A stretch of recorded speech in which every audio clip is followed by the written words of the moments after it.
اللہ اکبر اللہ اکبر اللہ. اچھا، یہ میرا سر ایک اور سوال ہے کہ اگر پلینٹ پہ یا مریخ پہ وہاں جانور اگر مل جائیں اور جانور ہوں وہاں پہ، تو ان کا حلال حرام کا کیا مسئلہ ہوگا؟ یہ میں نے ابھی آپ کہا تھا کہ ایک طرف اتنا کنزرویٹو ذہن ہے کہ کہتے ہیں سورج زمین کے گرد گھومتا ہے، زمین بھی فلیٹ ہے، اور دوسری جانب ایسے لوگ بھی موجود ہیں جو یہ بھی سوال کر رہے ہیں، بہت اپریشیٹبل بات ہے. اور اس کا یہ ہے کہ وہاں پر جو جانور ہوں گے ان کے بارے میں یہ فیصلہ کیا جائے گا کہ کیا وہ جانور جو ہیں وہ بالکل ایسے ہی ہیں جیسے ہمارے دنیا میں پائے جاتے ہیں. مطلب اگر مرغی ہے اور یہی مرغی بالکل ہو بہو ایسی مریخ پر پائی جاتی ہے یا کسی اور پلینٹ پر، تو اس مرغی کو اگر اس میں کوئی ایسا فرق نہیں ہے، اس کا گوشت انسانی جسم کے لیے مضر بھی نہیں ہے، تب تو اس کو مرغی قرار دے کر کیا کہتے ہیں حلال قرار دے دیں گے. اس کی مثال ہمارے پاس موجود ہے کہ بھینس کا جو گوشت ہے اس کو ہم نے کیا کہتے ہیں گائے پر قیاس کیا ہے. تو اگر کوئی ایسا جانور موجود ہے جو گائے سے ایسا ہی مختلف ہے جیسا کہ بھینس، تو ہم اسے قیاس کر کے دے دیں گے. یا ایسی مرغی موجود ہے جو زیادہ فرق نہیں رکھتی تو ہم اس کو حلال. لیکن اگر کوئی ایسا جانور ہے جو بظاہر گائے کی طرح ہے لیکن اس کے اندر کوئی ایسی چینجنگ ہے جس کو ہم گائے نہیں کہہ سکتے، مطلب 8 آنکھیں ہیں، 4 آنکھیں ہیں، یا گائے کے کیا کہتے ہیں 4 کے بجائے 6 پاؤں ہیں، تو پھر ایسے جانور کو تو ہم حلال نہیں کہیں گے. مگر یہاں پر 2 باتیں ہیں کہ دیکھیے ان کا جو سیلولر اسٹرکچر ہوگا وہ ہمارے خلاف بھی ہو سکتا ہے. تو جب تک یہ نہ ہو کہ ان کا گوشت مضر صحت ہے، تب تک ان کو بھی جو جانور بالکل جسے ہم کہتے ہیں مرغی ہے یا گائے ہے وغیرہ، یا بکری ہے یا بھیڑ ہے یا ہرن ہے، تو ان کو بھی حلال کہتے ہوئے ذرا دیکھنا پڑے گا. کیونکہ کیا پتا ان کا گوشت شکل صورت تو ہمارے جیسی ہو، ہم جانوروں جیسی، مطلب ہمارے حیوانات جیسی، لیکن کیا ہو کہ ان کا مضر ہو، یا ان میں کوئی ایسے بیکٹیریاز ہوں یا وائرسز جو ہم کو اٹیک کر سکتے ہوں. کیونکہ ابھی تک تو یہاں تک لوگوں نے ہائپوتھیسس کیا ہے کہ جو وہاں پر ہو سکتا ہے ایسی لائف فارم بھی پائی جائیں جو کاربن بیس کے بجائے سلیکون بیس ہوں. اب ہے تو نہیں کچھ بھی پتا، لیکن کیا پتا.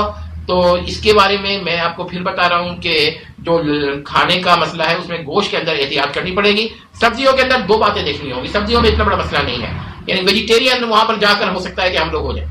تو وہاں پر سبزیوں کے بارے میں یہ ہے کہ اگر وہاں کی سبزیاں جو ہیں وہ کیسی بھی ہوں، اگر انسانی صحت کے لیے مضر نہیں ہے، یہ ثابت ہو جائے کہ انسانی معدہ ان کو ہضم کر سکتا ہے، ان کے اندر ایسے وائرس نہیں ہے، ان کا جو پلانٹ سیلولر اسٹرکچر ہے وہ ایسا نہیں ہے جو انسانی جسم کو کسی بھی قسم کا نقصان پہنچا سکے، پھر ہم ان کو کھا سکتے ہیں. تو وہاں پر صرف ایک چیز لکھی جائے گی اور وہاں پر یہ چیزیں دیکھی جائیں گی. تو اس کے علاوہ اگر کوئی جانور ایسا ہے جو خنزیر سے ملتا ہوا ہے، پھر ہم اس کو خنزیر کے حکم میں لگائیں گے. تو حرام کے اندر تو آسانی ہے، حلال قرار دینے میں گوشت والے جانوروں کو کافی مشکل ہوگی. اچھا، اسی طرح اب ہائپوتھیسس ہے اور یہ بھی ایک سوال کیا جا سکتا ہے کہ کیا پتہ کوئی ایسا پلانٹ ہو جس کا اسٹرکچر اینیمل کی طرح ہو، یعنی تو اس صورت میں پھر ہم یہی دیکھیں گے کہ یہ پلانٹ ہے. اور اگر کوئی ایسا پلانٹ ہو جو کہ انسانی جیسے کارنیورس پلانٹس ہوتے ہیں، پھر ان کا میرے ذہن میں نہیں ہے کہ ان کو حلال قرار دیا جائے گا کہ حرام. مثلا اگر ایسا پلانٹ ہو جو اینیمل کو کھا جاتا ہو، جیسے دنیا میں بھی پائے جاتے ہیں، وہ بڑے ہو، تو کیا اس کو ہم پلانٹ کو کاٹ کے پکا کے کھا سکتے ہیں؟ تو اس کے بارے میں میرے ابھی ذہن میں یہ بات نہیں ہے، لیکن میرا خیال ہے کہ ایسا پلانٹ نہیں کھانا چاہیے، کیونکہ ہو سکتا ہے وہ مضر صحت بہت زیادہ ہو اگر اس کو حلال بھی کہہ دیں. بہرحال یہ ابھی کی باتیں نہیں ہیں، یہ آئندہ کی باتیں ہیں. لیکن میں نے ابھی بتایا تھا کہ جس اسپیڈ سے ہم لوگ خلا میں جا رہے ہیں اور اسپیس میں جا رہے ہیں، تو عین ممکن ہے کہ 100 سال کے اندر ہمارا کانٹیکٹ ہو ایلین اور ایکسٹرا ٹیریسٹریل مخلوقات سے. اور ہمارے علماء کو ابھی سے غور کرنا چاہیے. لیکن ہمارے علماء کیونکہ اس لائن پر ہے ہی نہیں، اور کچھ ایسے حضرات ہیں جو کہتے ہیں کہ نہیں، we are alone in the universe, تو ان کا یہ جو نظریہ ہے نا یہ غلط ہے. لیکن میں ہمیشہ سے اس کا قائل رہا ہوں کہ ممکن ہے کہ وہاں پر بھی چیزیں پائی جائیں. انٹیلیجنٹ مخلوق بھی ہو سکتا ہے، ہم سے زیادہ انٹیلیجنٹ ہو، لیکن اس کے بارے میں ایک دفعہ ابھی ایک سوال کے جواب دے چکا ہوں، تو اس کو ریفر کر لیں. انٹیلیجنس ہونے سے ہم یہ نہیں کہیں گے کہ وہ اس کو ہم اسلام کی دعوت دے سکتے. اگر وہ انسان کی طرح ہے پھر ہم ان کے بارے میں یہ بات کہیں گے. تو یہ باتیں بہت اچھی ہیں، اور اگر ان خطوط پر لوگ سوچ رہے ہیں، اور جس طرح کچھ لوگوں نے یہ سوال کیا ہے ابھی، تو میں سمجھتا ہوں کہ بہت بڑی اچیومنٹ ہے. اب کچھ لوگ مذاق بھی اڑائیں گے، کچھ لوگ کہیں گے کہ یہ سر جو ہیں کس قسم کی باتیں کر رہے ہیں.